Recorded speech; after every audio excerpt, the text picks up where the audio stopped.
Welcome, folks. This is Steve Tarter, another edition of Tarter Sauce, and I've got two very familiar people to the Peoria audience, TV audience, and we're on Facebook TV, so here it is. Tom McIntyre, formerly of Channel 25, and Bob Larson, of course, formerly of Channel 31. And now let me amend that and say, combined, you now are back on. Still on. Still on the air. Both of us. Yeah, both of you. Yes. Bob and yes. Tom. It is. Yes. And I just found out, by the way, the Bob and Tom, this man over here, Matt Dayhoff, told me, it's on locally on WGLO, but the syndicated radio guys, one of them retired about a year ago. And 2 years ago? Wow. 2 years ago. So they keep it rolling with other people. But anyway, that's an aside. Let's get to this, Bob and Tom. When did you guys come up with this idea? You both retired in, what, 2014, 2015? Right. The end of November November of 14. And I'm May of 15. So to tell the truth, we didn't come up with it. No. It was actually the current general manager, Kevin Harlan. Yes, he did. Who's been on this show, yes. Yes. And actually, this is his second time around. He worked there in early 2000, left about 2006, and then came back after I retired. And he came and said to me that he wanted me to do something, which is now that active living segment. But then, after he retired, he said, I'd like to get Tom McIntyre over here to you and he to do a segment. And at the time I thought, I don't know if that's going to happen. I can't imagine him getting Tom to do that. Yeah, and Kevin bugged me, quite frankly. You initially didn't want to do it? No, it's not that I didn't want to do it. It's just that it was sort of out of the blue, and Kevin called me, and I'll think about it, because I don't know what, I'm retired. And then we met up at the symphony. He's on the symphony board, and I was there, and he looked at me and says, you don't call, you never call anymore. Let's go out to lunch. And he kind of outlined what we would do, and at the time it seemed like, oh, this will be easy. We'll just do a few stories and have some fun, and that's all it was.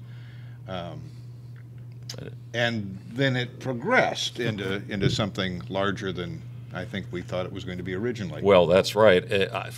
He asked me before I spend part of the winter in Florida. We're going in January and February, and so he approached me sometime, I think, in December, and said, I'm going to, let's think about doing this. And I said, well, if you can get Tom on board, that's fine, thinking that maybe this wasn't going to happen. So I get back, and then I find out he says, hey, he's coming to lunch, let's meet over or whatever. And so I thought, wow, he was persistent enough. Yeah, but as Tom said, this is not what initially he envisioned. Well, how would you describe it now for folks who are listening or watching that haven't either picked up on this yet or maybe And why not? Because that's why we're here. Tuesdays at 6 o'clock. Yeah, that's right. Let's get that plug in right away. And on the morning show on Wednesday morning. Yeah, that's on right. WME News. News 25 at 6. Yes. What's it about? Well, that's an interesting question. The original concept, I think Kevin said, well, we'll just put Bob and Tom together and they can rattle on for a while and we'll put video with it. And they assumed that would, fly. Bob and I tend to be a little more structured than that. Yeah. After all these years. After all these years. So it really comes down to a little bit of history and a sort of, for most of the pieces we've done, is how we got where we are. History doesn't really have any meaning unless it relates to the present situation. And that's kind of where all of this is.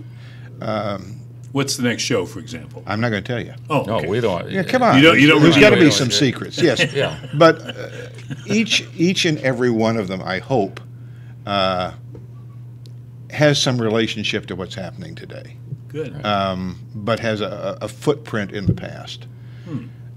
As an example, one of the past shows we did, one of the first ones, and I was thinking that how many stories we had done about sandbagging. Yeah, I thought that's what he was thinking. The riverfront. Okay. Right. See, we've worked so long, I could think what he was thinking. See, I thought that was the story he was going to mention. But the story is why there was never any sandbagging in East Peoria. Yeah. It was always on this side of the river. And the reason is, back in the 1880s, because what is now the Levee District is essentially a floodplain from Coal Creek and Farm Creek, the city of East Peoria started early on in flood abatement programs, which the city of Peoria did not. For example, there's a whole levee along the Illinois River. Farm Creek was channelized, concrete channels. If you go through East Peoria, and I'm sure some people who are new in town look at this, there's a 25-foot wide channel there with this little creek running through the middle of it. That makes no sense at all, unless you've been in a time when the downtown area in East Peoria was flooded. And that happened repeatedly over the years. They would raise the channel, and a few years later, finally, another flood would come and it'd get higher.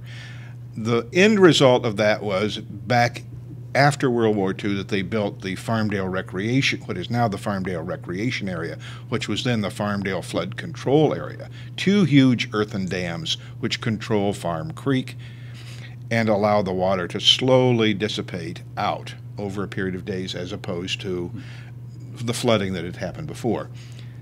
The result of that was that in 1999, a group of off-road bicyclists looked at this government property, 800 acres out there, and said, we could have a wonderful off-road bicycle path here. The Corps of Engineers, which manages that property, went along with it, volunteer efforts. This is now one of the premier off-road bicycling places in the country. People come from all over the Midwest to do races, to do rides on this piece of property.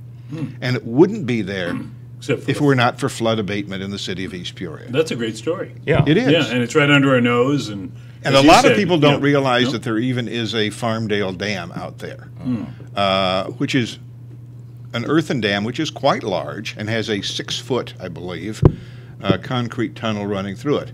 The floodplain for that dam is 800 acres that all goes into that. The story was, before they created this, back in '44, Farm Creek was rising at the rate of a foot every 10 minutes.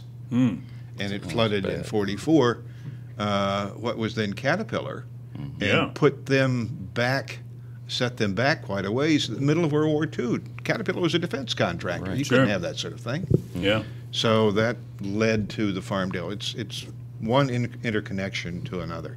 And really, the inspiration for all of this is a fellow by the name of James Burke, who was a professor out in California, I think UCLA, who did a story on PBS called Connections back in the 70s. And it was a marvelous example of how one thing leads to another, leads to another, leads to another. So it's looking back at history and kind of telling people something maybe they didn't know, or as Paul Harvey would say, now you know the rest of the story. And of course, with the flood, at any given year, we might see it'll come back. And in May of this year, we had an excellent example. That flood plain, there was water in there. People would stop and look and say, well, I've never seen water in there. Well, unless there's a 3 or 4 inch rain, you won't. Yeah. But suddenly there's acres of water back there. So sometimes history lessons, sometimes we have ventured an hour away, as we did when we went to Route 66. Oh, sure. And that story's been on, so I can mention that. And it's just amazing. We have international visitors over in Pontiac, and a lot of people don't even know about that. There's been a resurgence over the years, even though, as we had mentioned on there, I-55 took all of the thunder away from Route 66 in terms of traveling. People want to go faster. But now there's a resurgence. A lot of people, especially foreigners, know all about the old 66 and come over here, at least with one of their goals is to ride up and down that. It is on the bucket list of a lot of people. There are amazing amounts of tourists that come through Pontiac, Illinois. And the mayor will admit, that it was not an immediate thing, but it has happened. So at one point, Route 66 was a huge, huge business generator for towns up and down it. I mean, little Chinook, Illinois, where I grew up, had a restaurant called Steve's Cafe, which advertised the best steaks between Chicago and St. Louis. Well, whether they did or not, that was the advertisement. But there was a lot of business there. It's dead now. But on the other hand, Pontiac has tapped into that allure of the past. And as the mayor says, people are looking for middle America. They're looking for the America of their dreams, and they find it in Pontiac, These Illinois. little towns. Yeah. And he is internationally known. There are people that get off that bus because Pontiac has been mentioned in National Geographic. There's been 2 or 3 well-known organizations that have gone there. So now people see him, and some of them, not all of them, but some of them know him. This is the mayor of Pontiac. The mayor of Pontiac of a town of what, 12,700 or Yeah, whatever. and you know, as he said, he's got a phone that can speak in 58 different languages, and he's used most of them. Wow. So Which is pretty good for a town Yeah. that has a mayor that they pay $11,000 a year. And a matter of fact, he ran unopposed because they wanted him to run again. Yeah. It's No, kind I of bet. weird. yeah. So it's an interesting story. It's an interesting place, and they're they are building on that success. There's a lesson there for a lot of towns and cities that factories may not be coming back. Big box stores may not be around the corner. The internet has taken that away. But the personal experience of being someplace, you can't get that through the internet. Right. You've got to be there in person. So this is what they're doing. They're bringing in, the Chinese arrive on Saturdays and Tuesdays, the Europeans come on Mondays, and there's Americans all through the week. Yeah, we met people from Australia, New something. Zealand, Wales. Wales. There was somebody from Scotland. India. India. Yeah. So there were a variety, and these were, of course, tourists coming in. Sure. But it's interesting. Do they get down to Peoria? No. No. Jeez. See, they Missing the just boat stop there, aren't along we? 66. Yeah. And so, I mean, that was another story. We did have to travel a little bit out of our immediate metro area, but there's stories out there to be told, and we're hoping to lapse onto some Now, of these. do you two work out a listing of subjects that you're going to be addressing on these shows? Yeah, we've got a pretty good idea. Although, as we find out, as is true of every story, something I learned a long time ago is don't write the story before you do it. And that's, boy, it's always so tempting. This will be a great story. Yeah. It'll all come together. I already got the lead. I've already got the lead. I've got a great sense. I got a great finish. Boom, it doesn't come together for a variety of reasons. Some of them technical, some of them that you were just mistaken about how things are going. One of them, you talk to somebody, and they're a great interview until you put a microphone in front of them. Yeah, and then in which case it suddenly, back to what we discussed before we started this, the yes and no. I mean, they're a great interview, and then the camera rolls, and And then they clam up. Yeah. Well, and for various reasons, nervousness, or they don't want to be on the record as enthusiastic, or they think it's. We're pretty open about being able to, be natural on the air, but a lot of people, quite frankly, just freeze up. Is this the shows now? They're going on. What's the frequency? Every week till December, or is it open ended? they would go through November. We'll go through November. We'll take a break. We'll run a couple of repeats. We'll start up again in, let's say. We'll start up again October 31st. There's Right. a couple of repeats. Yeah, Then repeats. October, then we'll go through November. We'll take a break, and we're back in February, ladies and gentlemen. Yeah. So Has this given you getting into this? Because you described a fascinating story there in East Peoria. Maybe you want to do a little more. You want to expand a little bit. I mean, because the shows are only 3, 4, 5 minutes. Or Three. Give us a break. I had a news director who said the second coming would only get 4 minutes, and that's only if you got an interview. Okay, we'll keep it TV time. Yeah, TV time is really, really tight. Yeah. So 3 minutes. 3:30, let's say. Yeah. We push the envelope as much as we can. Yeah, well, I mean, that's just the way it is in television. You don't have a desire to do more than There's that. either that or the half hour. Well, a mean? desire to do is one thing. The availability is another. Okay. And there's really, you're running up against a couple of things. One is audience attention span. Mm-hmm. 2 is the time it takes to create something longer. And the other is subject matter. So I think we're doing a pretty good job doing it at about 3 minutes and 30 seconds and covering. Yeah, sometimes I'd like to say I'd had another 30 seconds. But at a certain point, you're repeating yourself, or you're diverging off of what your main message should be. But usually these are Mondays, and we usually spend all day out in the field, so to speak, because On these that are Monday? not. On that Monday. These none of this is done in the studio except where we voice the story, and it's of course done in an edit booth. But we don't go out into the studio and do an open and close or anything like that. So it's all done pretty much there. You two have a pretty unique perspective on television news. You both worked in Peoria, the area here, the Central Illinois area, for many years. I don't want to ask you just how has it changed, because that may be prolonged and too extensive. But have you seen dramatic change since both of you started? Yeah. Well, There's enormous change. For What one would you thing, say it is was some of the film when we first started? Right, No, right. really. And I know mean, we talked about that when you were on right. before. Yeah. I mean, that in and of itself, just transferring from film to video. Imagine if you're shooting film, which is not cheap, and you've got an edict at one time we did when there was a downturn in the economy, shoot no more than 30 seconds of film on a given story. That's it. 30. So you end up, Wow. well, yes, but in reality, that's what that story may end up on the air. So you end up learning how to essentially edit in the camera. Suddenly videotape comes, and it can be used over and over and over again. And the temptation is just let it roll, let them talk. We'll figure it out back in the studio. And that has led to a kind of problem of editing crunch, because you're no longer trying to edit the story out in the field.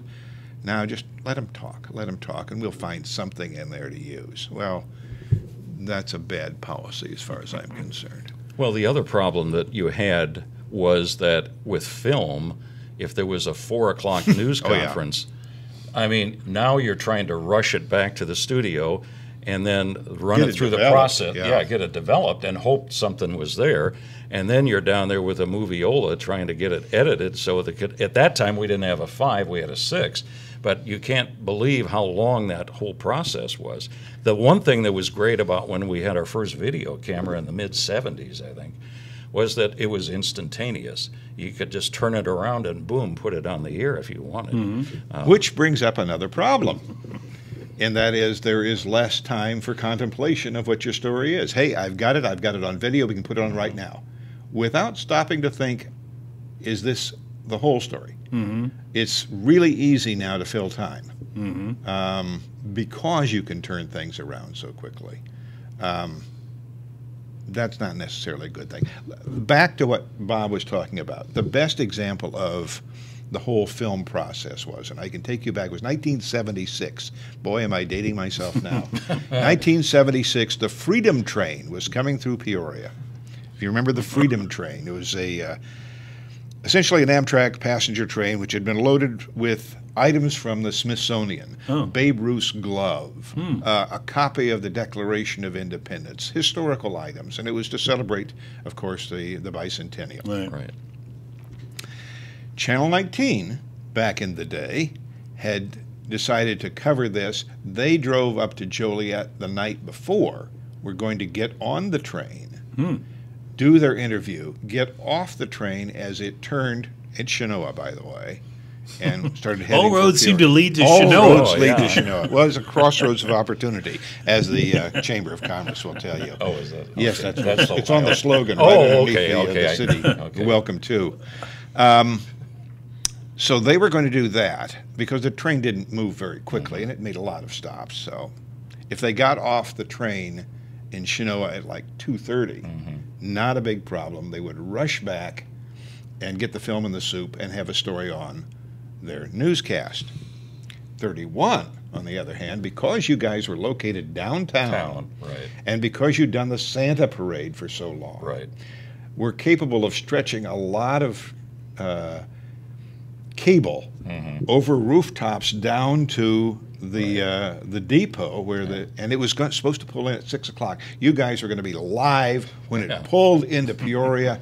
Great idea, live opportunity. Nobody else could go live under the circumstances. There were no live trucks, whatever. No. So 31 was going to score a lot of points by being live when the Freedom Train pulled in. We, on the other hand, didn't even have a video camera yet. We had film. But we did have a guy by the name of Steve Johnson, who was just a wonderful photographer. And we came up with the idea of telling Steve, I want you to go out and shoot 1 minute and 30 seconds video of the Freedom Train coming through Illinois. I want you to see train coming and people watching and wheels moving, etc. and so forth. We'll find a music bed. And Dolly Parton had cut a song called The Freedom Train. Oh, boy. So we moved Dolly Parton, we had some Duke Ellington, we had some Louis Armstrong, and we had some marching band. John Philip Sousa. We put this together in a 1 minute and 30 seconds. I said, don't just shoot 1 minute and 30, shoot it in the camera. As it turned out, I'm making this story longer than it should be, but it's a great story. As it turned out, the Freedom Train derailed shortly after leaving Joliet and had to be put back on the track. That took a couple of minutes. Well, it took a little while. Yeah. So that derailed 19's plans for getting off the plane, And it derailed. off the train in Chenoa. And our live shot. And of course, it just totally screwed up your live shot because Yeah. now it was going to come in at 7 o'clock, maybe Oh, geez. 7:30, you know. So Steve went to, and I hate to say this, Steve went to Chenoa, Illinois, where the turn was going to be. By the way, he does get a stipend. Will the from, chicken come the, down with Chenoa on it? It Here? will, yes. It was a duck, by the way. Yeah, Doc, thank you. yeah, that's right. And so Say the magic word. And, all the stars aligned on that wonderful day. Stars aligned just perfectly. Steve is shooting the train coming down the tracks. You've got the tracks right at you, and suddenly as he's shooting, a small child steps in front of the camera, looks down, turns toward the camera and says, "It's coming, I see it." Boom, hit the music. He raced that back. His wife drove. He shot leaning out of the car, shot all these wonderful shots. He would race ahead of it, shoot it going through an intersection, race ahead, shoot people waving, shoot it going away. I said I wanted the last shot to be that train receding into the distance. He did it perfectly. He shot 1 minute and 34 seconds worth of film. I took 4 seconds out of it to make it fit. We rolled it as it was shot.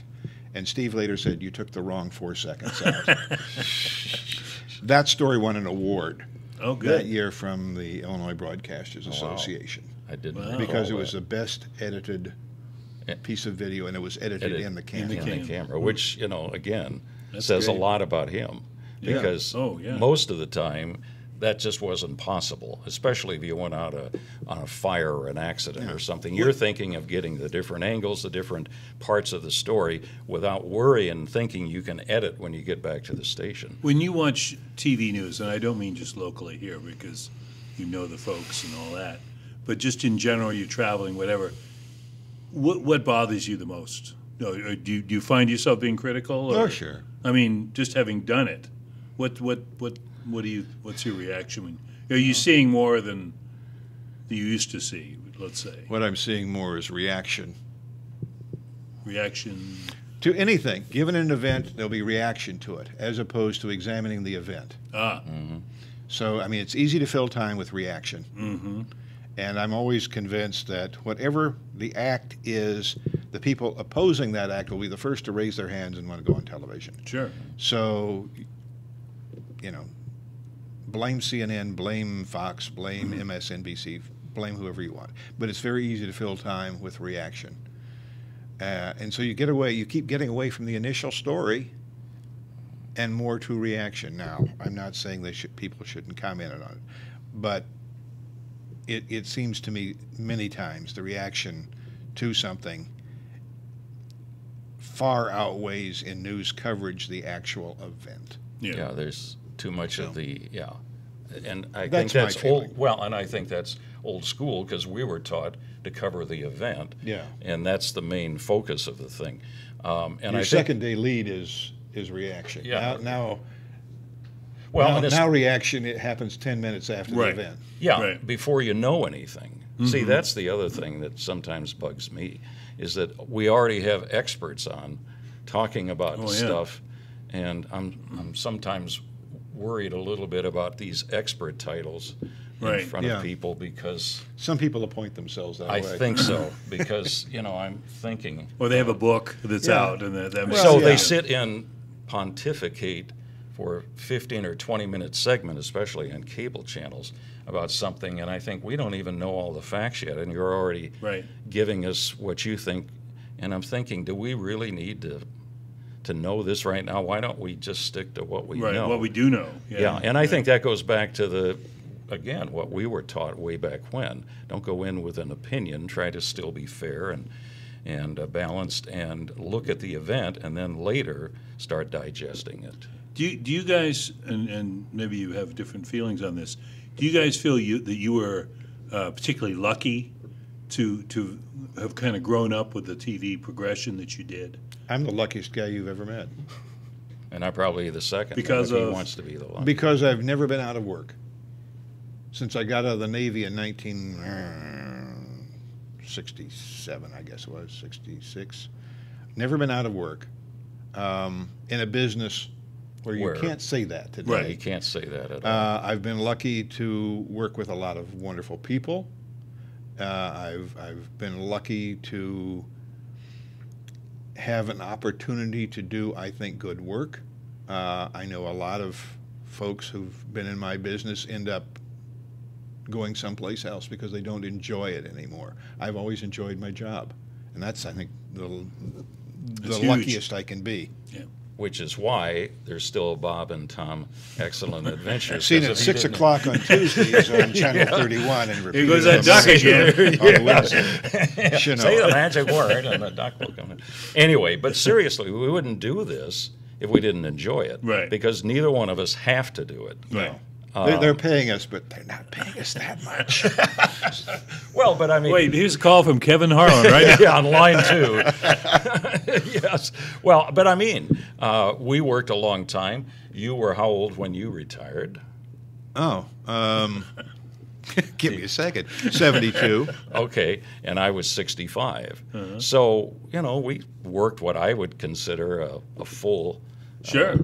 Sure. and with the intention of just retiring and not just sitting in a chair. No. We were all, I mean, you're active in things, and I do other things too, but we didn't think about coming back on the air, really. And maybe your present show is a good example of this, but it seems like, and again, it depends what somebody's perspective is, whether they're from New York or from Farmington or whatever the difference is, but it seems About like 1,200 miles.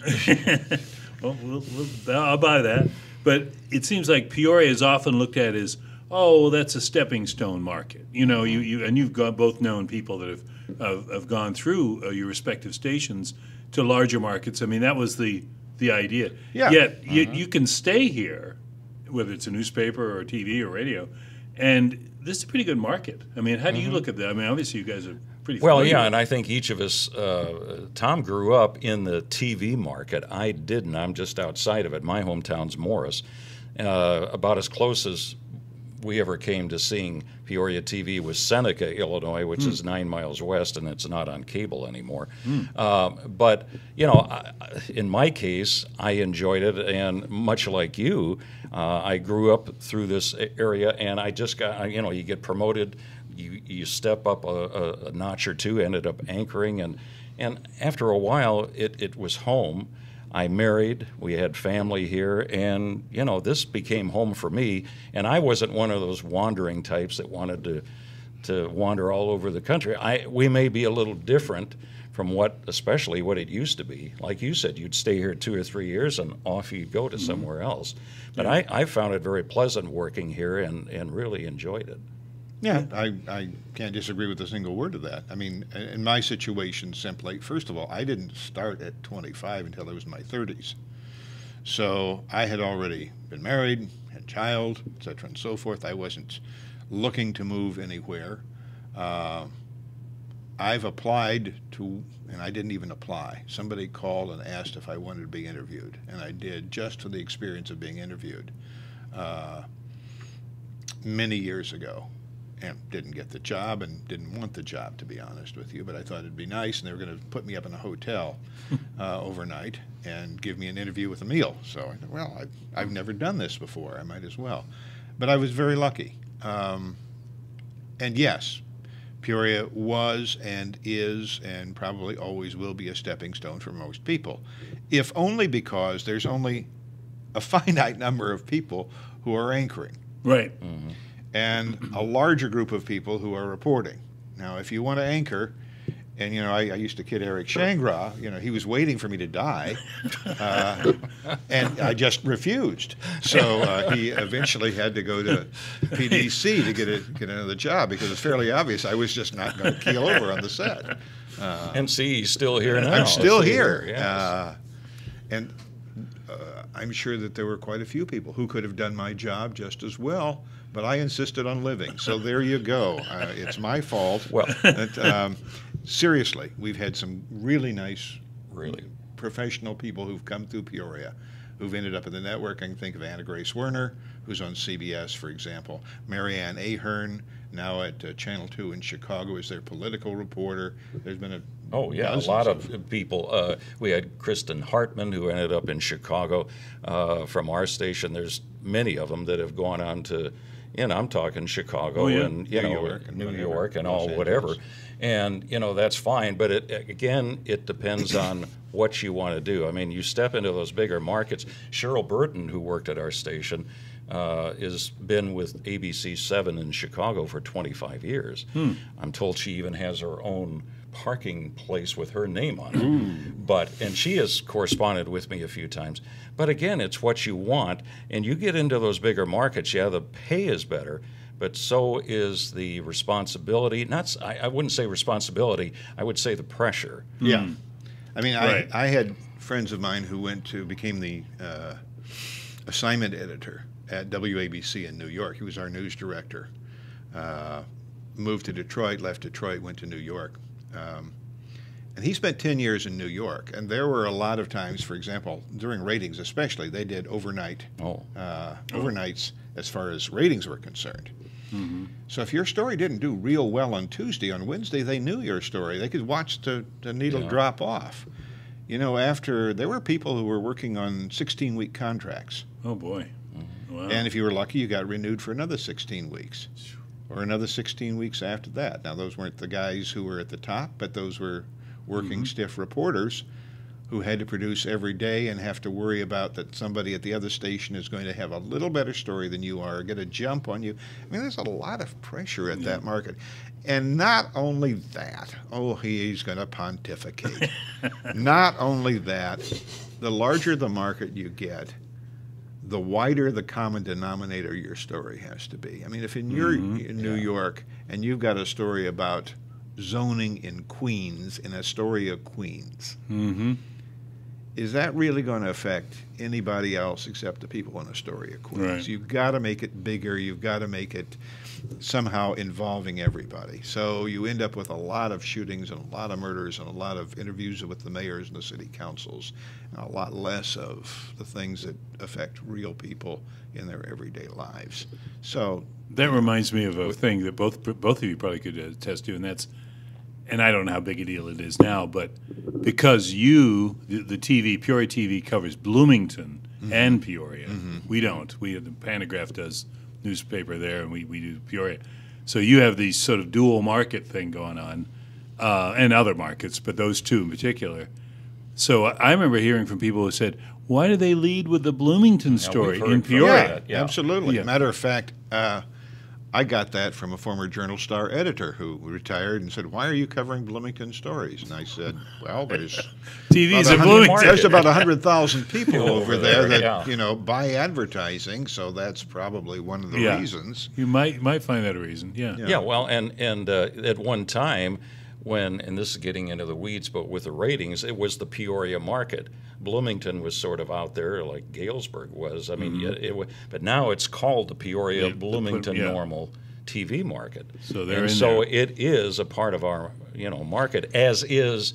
And it's interesting because I went to school for 2 years at TCU in Fort Worth, but Dallas-Fort Worth is one TV market. I mean, they're both big cities, Right. but they're one market. They're about 35 miles apart, which is about the same distance between here and Bloomington. Sure. And so it's become one market, and as Tom said, you can't ignore, potentially maybe almost half of your audience over there. So there are nights, and you will notice, where depending on what's going on, the lead story may be in Bloomington Normal somewhere or McLean County, and it won't be over here. In fact, maybe the first couple of 3 stories, depending on what news was happening there as opposed to here.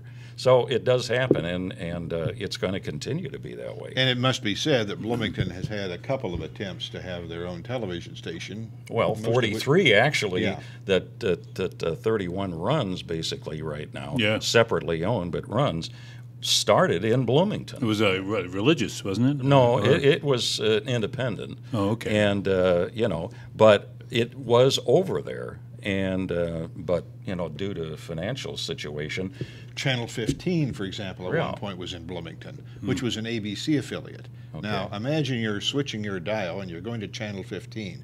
What do you have to pass to get to Channel 15? Channel 19, Yeah. which is carrying the same programming. yeah. So it died. I mean, local television requires an enormous investment. And it's not something to say, you just can't say, well, we're not going to cover those. We're a Peoria station. That's shooting yourself in the foot. Right. Because as soon as you do that, and I don't know what kind of agreement you and Champaign had, because growing up in Chenoa, we always watched Channel 3. Yeah. We never watched 31. Well, and for years, McLean County was Channel 3 territory. it really was, and they were a VHF station, Oh. which meant it was easier in the old days before cable to pick them up because they got out much further. Right. So, that was, frankly, we had a battle years and years ago with 3, and here we were owned by the same. I mean, Vivo.